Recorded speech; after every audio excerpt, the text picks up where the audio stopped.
June 12వ తారీఖు వరకు 99 రోజుల కార్యాచరణ ప్రణాళిక ఉంది. ఇందులో భాగంగా 3వ తారీఖు నాడు ఇందులో గ్రామ సభ ఏర్పాటు చేయాలి. ఆ గ్రామ సభ కమిటీని ఏర్పాటు చేయడం జరిగింది మేడం. అందులో 9 మంది. తర్వాత 15వ తారీఖు నాడు చిల్డ్రన్స్ రోడ్ సేఫ్టీ డే ఉన్నది. పిల్లలకు కూడా భద్రత ఏ విధంగా తీసుకోవాలనేది దాని మీద అవేర్నెస్ అనేది కల్పించాల్సి ఉంటుంది. అలానే డే 4 ఏప్రిల్ ఉద్యోగులందరూ కూడా పనిచేయాలని ఈ సందర్భంగా తెలుపుతున్నాం. అలాగే డే 5 ఏప్రిల్ 17 నాడు golden hour response training program మనము తీసుకోవాల్సిన జాగ్రత్తలు, ప్రథమ చికిత్స అట్లాంటివి చేస్తే విలువైన ప్రాణాలను కాపాడే అవకాశం ఉంటుంది. కాబట్టి అనేది దూరం పెట్టాలని అందరికీ గుర్తు చేస్తూ స్పీడ్ లిమిట్ కూడా అవగాహన చెందిన ఊరిది.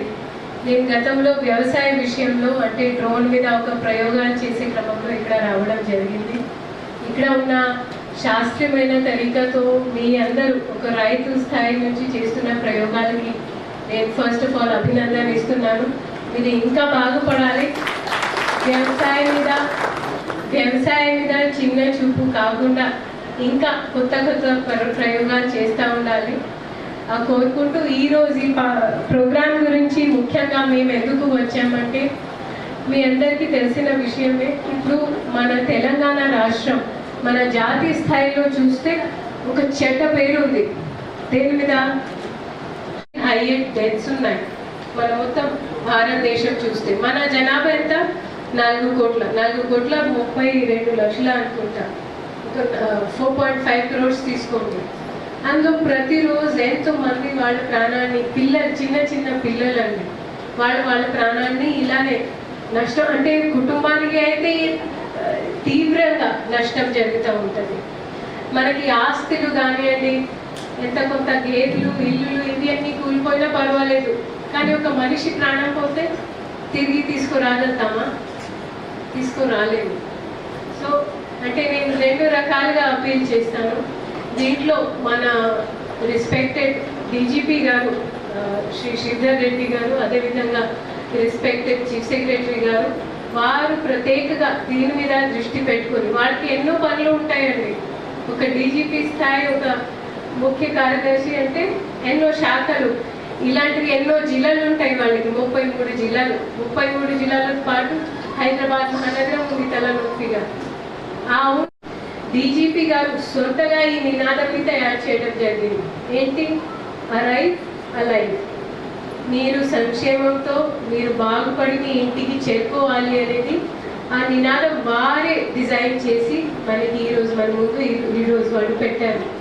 మన జనవరి నెలలో కూడా మన రోడ్ సేఫ్టీ మంత్, రోడ్ భద్రత మాసోత్సవాల కింద సార్ ప్రత్యేకంగా ఆ నినాదాన్ని తయారు చేస్తూ అప్పుడు కూడా నిజామాబాద్లో రవాణా శాఖ ఆధ్వర్యంలో కొన్ని పనులు జరిగినాయి.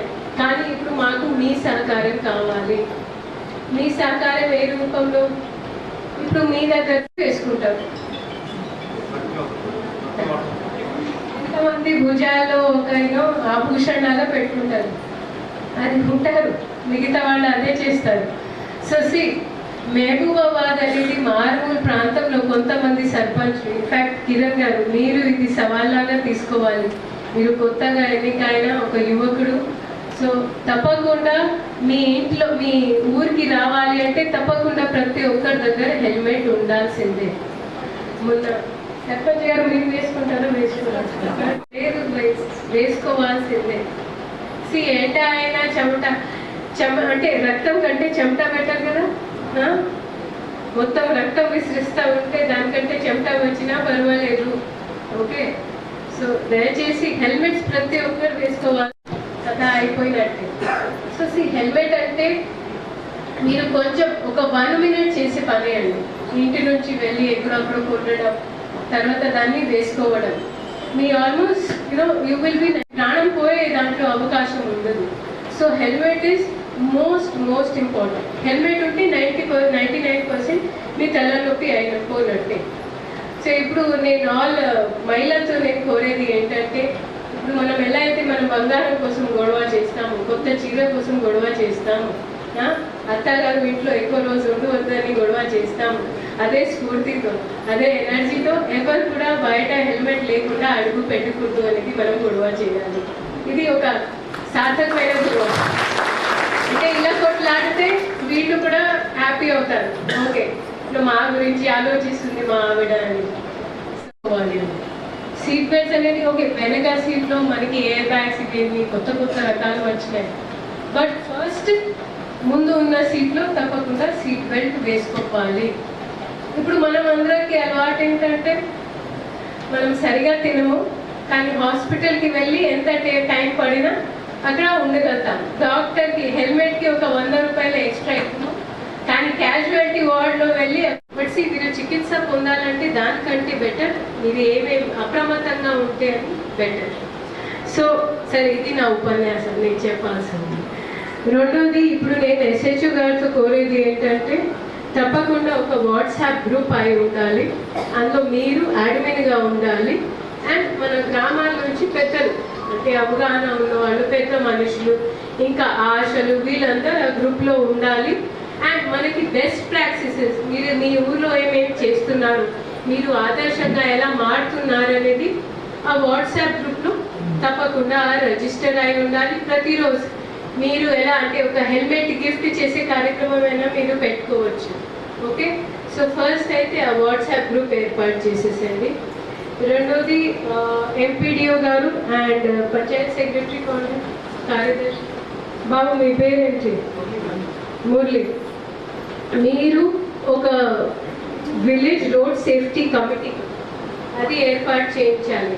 అందులో ఆశలు ఉండాలి, మన అంగన్వాడీ టీచర్ ఉండాలి, విలేజ్ పెద్దలు ఉండాలి, ఇంకా ఎవరైనా ఇష్టం ఉన్న వాళ్ళ పేరు నమోదు చేయాలి.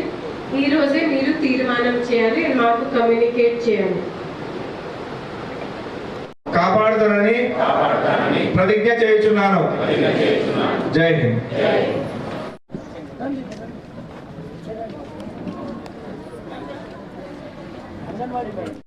తొందర